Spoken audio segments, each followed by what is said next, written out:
the US Congress and presidential elections. Voting, the people's chance to decide who they want to run their country and represent their interests. But how does it work in the United States of America? Across the pond, voting is quite different. Like the UK Parliament, the United States Congress has two houses, the House of Representatives and the Senate. Unlike the UK, there are public elections for both houses, and a third separate election is held to choose a president.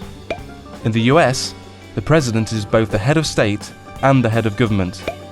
In the UK, these roles are carried out separately by the monarch and the Prime Minister. The House of Representatives in the US Congress is designed to give a voice to the people of every local voting region of America.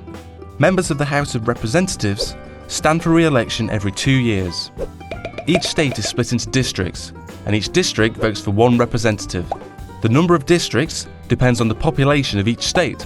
For example, California, the most populous state, is split into 53 districts, so has 53 representatives. But Alaska, which is huge but has a really small population, only has one district and therefore only one representative in the House. Like the UK House of Commons, the election system is first past the post, so the candidate with the most votes in each district wins a seat in the House of Representatives. The party that wins a majority of seats in the House takes control. The ideal situation for a president is that the House is controlled by their own party. However, with elections held every 2 years, there's always a midterm election in the middle of a president's time in office. If the public thinks that the president's not doing a great job, they can vote in more members of the opposition party, making it more difficult for the president to pass laws. The Senate in the US Congress, like the House of Lords in the UK Parliament, is sometimes called the upper house. George Washington described the Senate as the saucer that cools the coffee, meaning that it's their job to scrutinise and question all proposals made by both the House of Representatives and the President, before voting to decide whether they should proceed as law. Senators, like members of the House of Representatives, are also elected to their seats by the public. Senators serve 6-year terms, and elections are staggered, so every 2 years, a third of the senators run for re-election. Each state is represented by 2 senators, regardless of its population.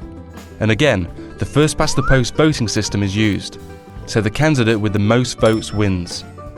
So how do Americans choose their leader? Well, presidential elections take place every 4 years. The 2 main parties, the Democrats and the Republicans, host big get-togethers where they choose their presidential candidate, the person they think will be the best leader for the nation. The winning candidate then chooses their vice presidential candidate, also known as their running mate, to help support the campaign.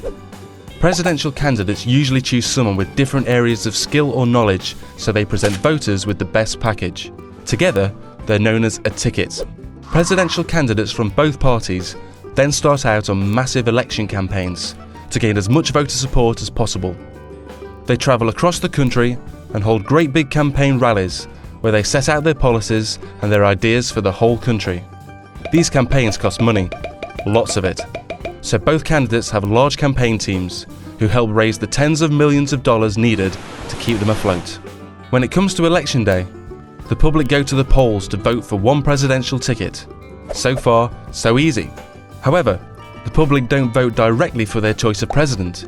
Instead, a system called the Electoral College is used. Each state is allocated a number of electors that will make the final choice. A state has the same number of electors as it does senators and representatives. In most states, all the electors will vote for the presidential ticket which received the most support in the public vote. Finally, the presidential ticket with the most Electoral College votes becomes President and Vice President of the United States of America. So that's how things work in the US. A democracy like the UK, but on a much larger scale.